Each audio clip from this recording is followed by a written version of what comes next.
Bonjour. Par la révélation que m'a faite un proche, j'en ai appris un jour une bien bonne sur une personnalité, encore en vie, à laquelle j'aurais donné le bon Dieu sans confession.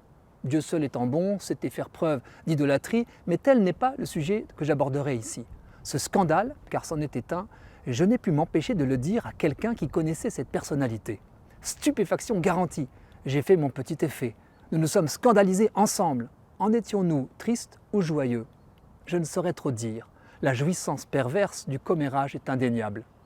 Or voilà que plusieurs mois après, je rencontre mon lanceur d'alerte. Je le branche sur ce scandale pour en avoir le cœur net, ou peut-être en savoir un peu plus, et la patatras, alors qu'il avait oublié me l'avoir dit, il avoue s'être trompé de personne. La personnalité dont j'ai déjà disséminé les frasques est blanche comme neige. J'en fus effaré, plus que rassuré. Appel immédiat à la personne que j'avais alertée, ouf, elle avait gardé le secret pour elle. J'ai alors pensé à l'histoire qu'on rapporte sur Philippe Néri.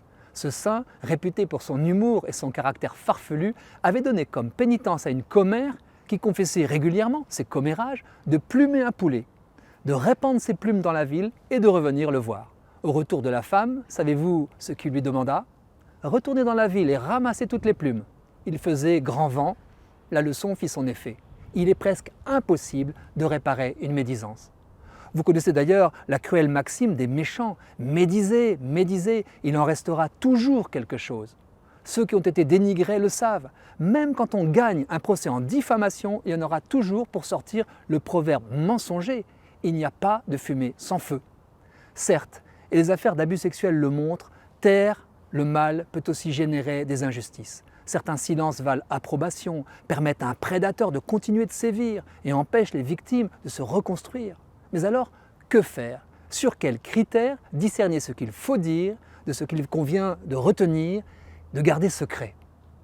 Une réponse de sagesse nous a été transmise par le grand Socrate. Il incitait ses disciples, avant de partager une information à propos de quelqu'un, à la passer par 3 tamis.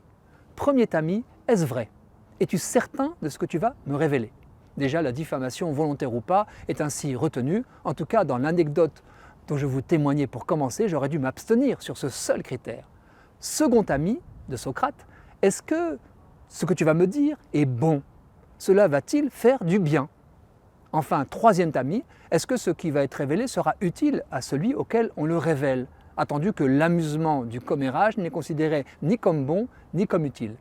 Je récapitule, les tamis, VBU, vérité, bonté, utilité.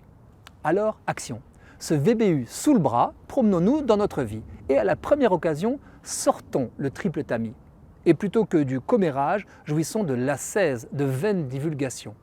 Et comme Socrate, arrêtons aussi la langue de celui qui offre de nous révéler quelque chose sur quelqu'un en lui prêtant notre précieux tamis.